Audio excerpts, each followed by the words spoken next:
So this is a task that uses OS maps and GIS maps to allow pupils to really explore the river features as they actually happen in a particular landscape. So let's jump on in and see how it works.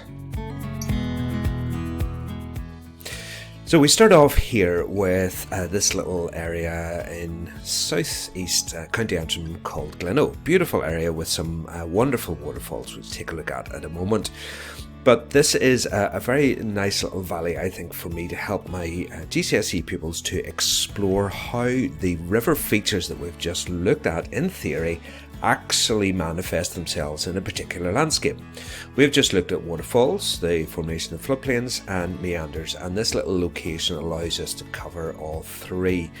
You have here in this beautiful little picturesque village of Glencoe, the Glencoe waterfall, which is absolutely spectacular, especially if you go down there during the autumn time with all the beautiful colours and the leaves all around.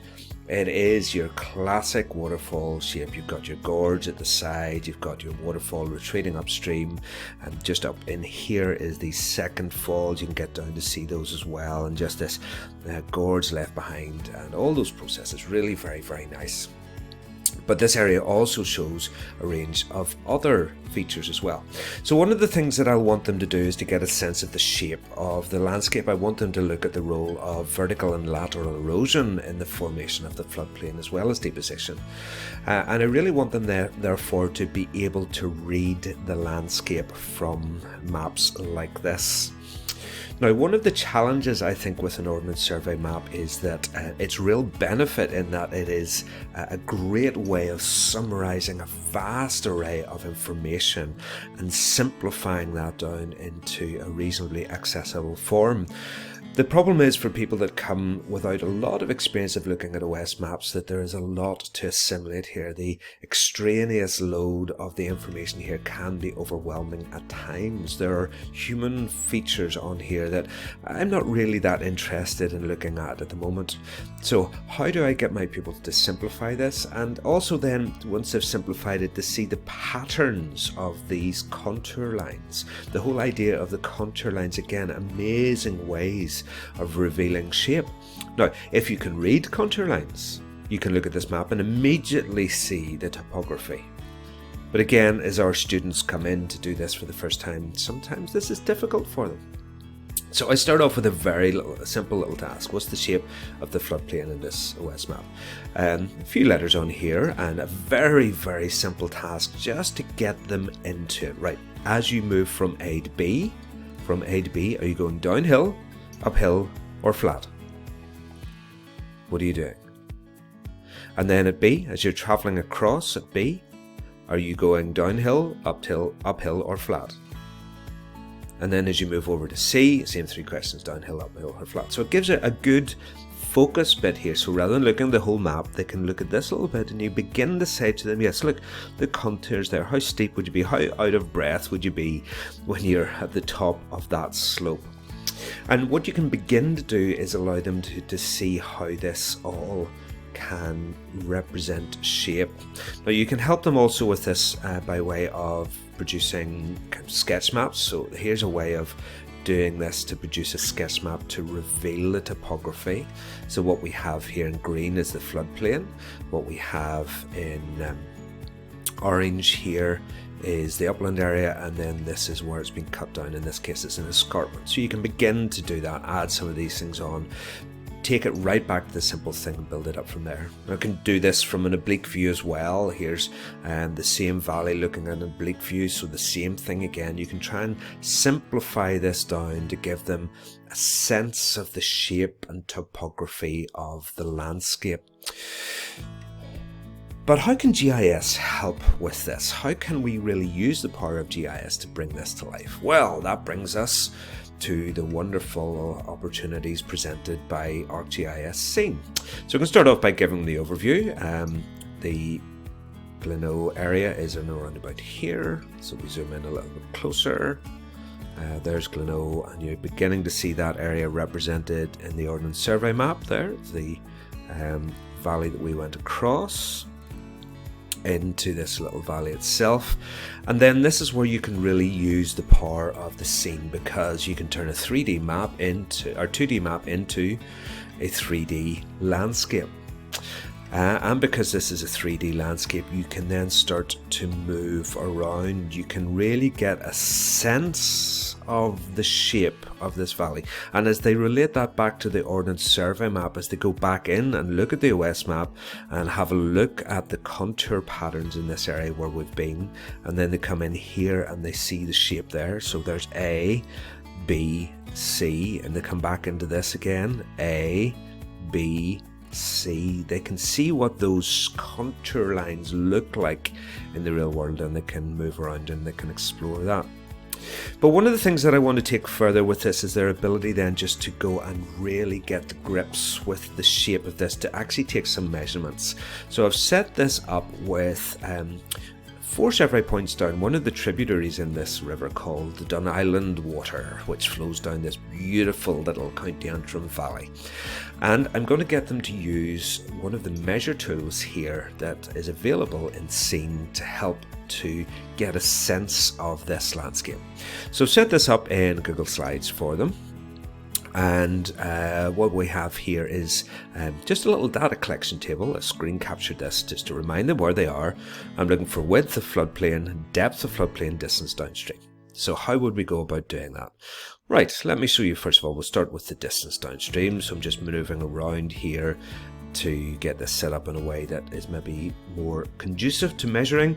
Come over here to the Analyze tool, click on it, and I'm wanting the distance one. Now the first thing to note here actually is you have dynamic contour lines in this map. As you move it around, the contour lines are actually moving, so you can let them see where those contour lines actually are. And again, it's dynamic on this map. They're not just statically fixed. But what I'm interested in is this distance. So I can go from here, click, and drag down to the first survey point, double click, and what I've got there is the distance downstream. So that's very simple, just get them to click that, right? No problem. But here is where the really interesting thing comes in terms of the shape of the landscape. If I zoom around like this, just get my bearings right in this, I think somewhere around about there, right? So I'm getting a sense from this that it goes down reasonably flat and then back up again. But I can measure this. Again, back over to the Analyze tool, right? I want to go New Measurement, and I'm coming up to the top of the slope here, and I'm dragging across. Now, the first thing I can do is just drag right across, and whenever this gets flat again, you're over to more or less the same height on the other side. Now, I double click there, and that gives me the distance across that valley. Now what I can then do is get them to explore how this river, as it meanders down this valley, as the meandering goes out to the side, it can have this lateral erosion. It can widen out the floodplain as you move down. So the floodplain is going from 707 meters there. But I can also get them to see a little bit of the depth of the floodplain. So I'll go for New Measurement, drag across, and this time rather than going straight across there, I'm going to come across slowly, and I can show them as we do this. Look at the loss of elevation very, very quickly. Look at that figure, 24, 26, 27, 30, 40. As we come down the slope, then we come across the floodplain, and what I really want them to do is to find the point where the floodplain is at its lowest. You would think it's going to be around about the rivers, going to be around about there. See something in the region of 64 meters there. As you come over the other side, it's going back up again. So yes, around about here, there's 60, 65, something like that. So I can go back and fill that in. There's the distance, the depth, and the width.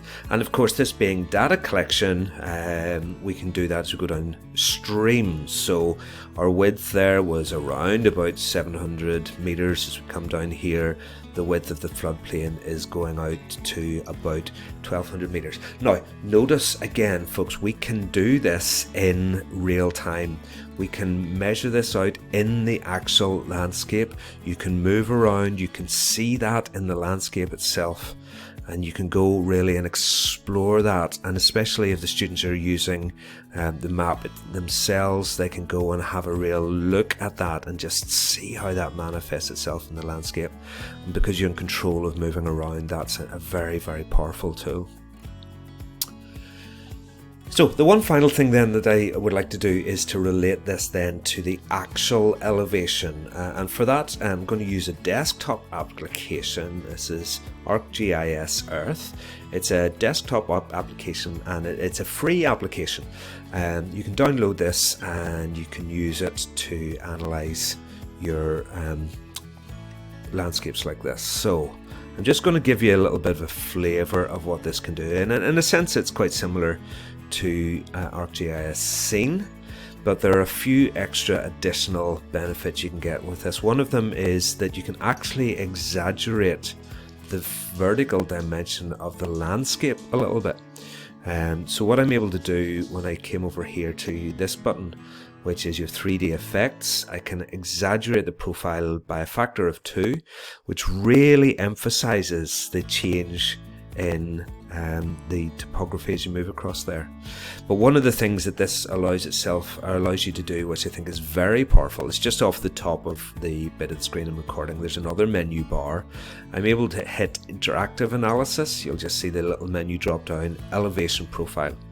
So this is similar to what we've just done in the scene viewer, but if I click there and this time drag across, you see that it's drawing a little line showing the elevation change, and I can then just bring it up to the top, bring it through the pin, double click, and it will actually draw me the elevation. Not only do I have the width, but I actually have, or the width and the depth, I have the actual elevation. Now think for a moment about the processes that people would have to go through to do that with an Ordnance Survey map. Yes, they could do it. I remember doing things like this whenever I was at school, setting a wee piece of file paper across the edge of the contour lines and marking on every single contour line and its location right along the edge of the paper, and then turning that into a graph. Now listen, I enjoyed that. It's very, very good. But each graph that you drew took ages. To do this for that entire map, to go over each one of those little transects over and over and over again, if you imagine, would just take you absolutely ages how long that would take you to do. Whereas in this case, there's that one done, and I can immediately get the sense of that one, and I can go on to the second one. Move down a little bit here to the second one. I can click here. I'll just select that tool again, elevation tool. I can go from here, and I can go across again up to here, and double click, and there's the elevation drawn. And within moments, what I'm actually able to do is to draw those elevations for each of those transects across the floodplain, and I'm able to plot them on, and we're able to take a look in very, very quick time frame exactly how this floodplain changes and the river valley changes as you move downstream. Line them up like that, and you can get them very, very quickly to start to explore this. Here's an interesting question. Of all the places down this river valley where you get the waterfall, it's in and around about here. Right? So why have you got a waterfall here and not here? Here's a little river tributary coming in. That's not a waterfall. Why here? Look at the elevation profile. Look at that. That's the location there. Look at that escarpment, this sudden change in the elevation, which is in around about here. This is where you've got that sudden change of elevation.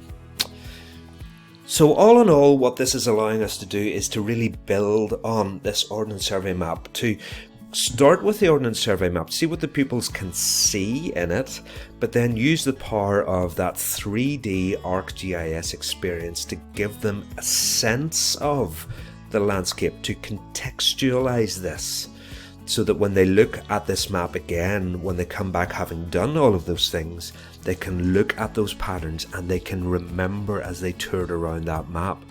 And that, I think, is as a step to understand this little valley and floodplain better, will be that development that allows them to move on then to take a look at other floodplains, other maps, and other contour lines. It'll just help whenever they look at this and this wonderful thing that is the Ordnance Survey map. It'll help them to grasp and understand just that little bit better what it is that these contour lines are showing.